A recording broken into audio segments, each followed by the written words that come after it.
with you, and actually have to cue the sound. Bring everything together.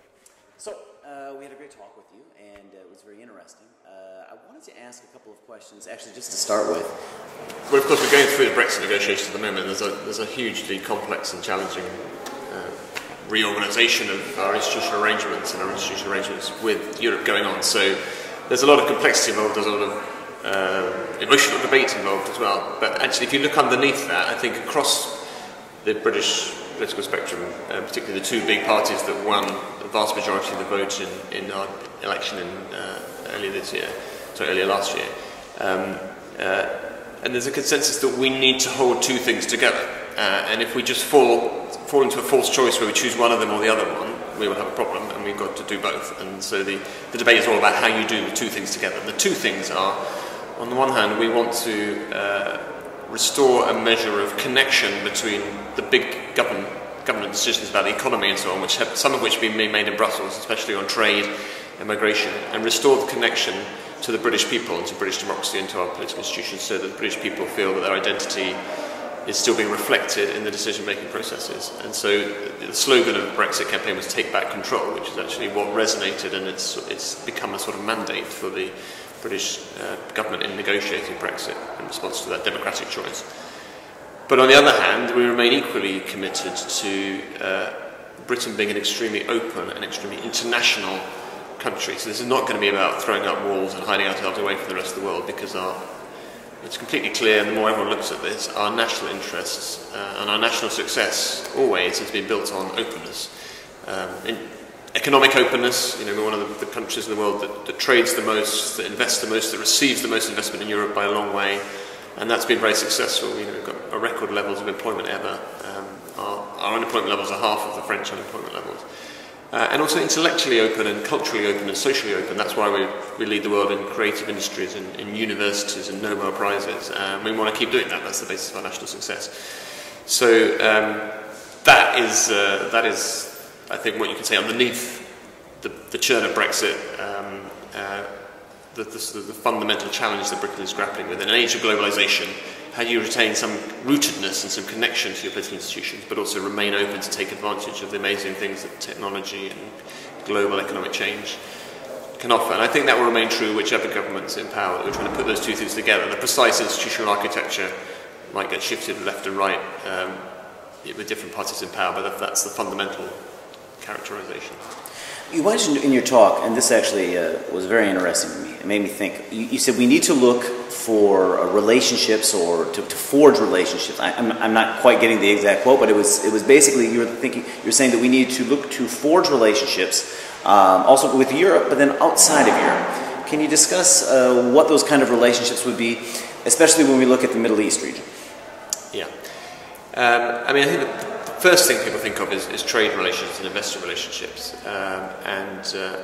of course, we've had a very close economic relationship with Europe, and we will continue to have a very close economic relationship. It will remain, 50% of our trade, and remain imperative that we remain very close to it.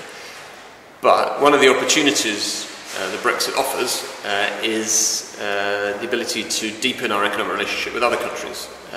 And until now, as members of the EU, if we wanted a free trade agreement with Canada or Australia or the United States or any other country, that's been negotiated by Brussels, and therefore by a collective of 28 countries. And of course, when a committee of 28 negotiates, you end up with the lowest common denominator, and you end up with very slow progress. So we will have an opportunity to move faster, to be more flexible. We won't have to sort of conduct British trade policy with the concerns of French farmers or Czech auto workers in mind.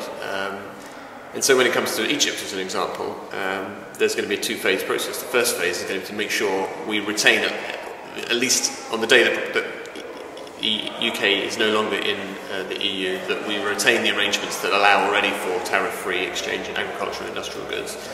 But then beyond that, we have the opportunity in a phase two to look at modelling how you can go faster and deeper. For example, just looking at it theoretically, you could say that there have been concerns in the way the EU has conducted its trade with Egypt to protect European farmers who grow oranges and grow olives, not just open up the gates to southern Mediterranean inflows. We don't have a lot of olive and orange farmers in the UK, and therefore we're not going to be so concerned to create those kind of barriers between Egypt and the UK. And I think that I, as ambassador here, and my successors, particularly in the Brexit days, will have the opportunity to champion a deeper relationship, economic relationship. So there's an opportunity for Egypt there. That sounds really exciting. I have to ask the question that's sort of on everyone's mind. I'm asking this also if we look at your answer to the last question. That is, what can the UK do when we're thinking about building relationships in the Middle East? So I don't know if you want to directly address the Trump decision, but if there's any... You mean the Trump decision on Jerusalem? Yeah, to recognize Jerusalem as the capital. Yeah, I mean, we've been very direct about it, actually, very clear about it. The British Prime Minister said we disagree with President Trump's decision to move the embassy and to recognise Jerusalem as the capital of the State of Israel, because we don't think it helps the possibilities of peace in the region. The headquarters of our embassy in Israel is Tel Aviv. It's going to stay in Tel Aviv. We don't have any plans to move it because we consider East Jerusalem part of the occupied Palestinian land, which needs to be dealt with. And, by the way, a city that's holy to all three religions of the book, and therefore it needs to be dealt with as part of a negotiation between the parties involved, particularly between the Israelis and the Palestinians, as part of the total settlement of the conflict. What would Britain think that, what's a new role perhaps that Britain could play in that relationship? In terms of fostering peace between the Israelis and the Palestinians. Maybe a role, now that folks are saying the American role has been lessened, they've taken the side of the Israelis. The Palestinians actually don't even, I mean, in their most recent summit yesterday, Abbas said many Muslim leaders felt that the United States was no longer a real broker for peace. Is there a role for the UK or in this? Yeah, I mean, there's a role and a responsibility for the UK and for all of us, to be honest. I don't think we should see it in terms of a zero-sum. You know, there's a game of tennis and there's an umpire and we're all jostling to be the country that's sitting in the umpire's chair. That's not really how it works. I think it will only succeed if there's a collective responsibility and we all put our hand to the wheel.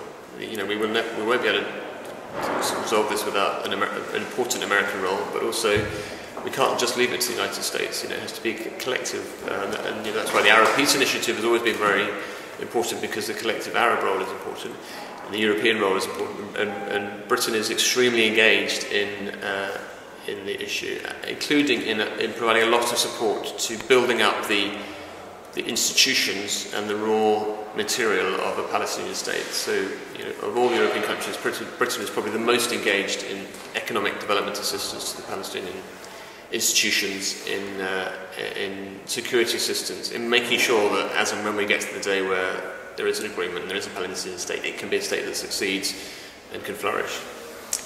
Well, we want to thank you so much for this talk.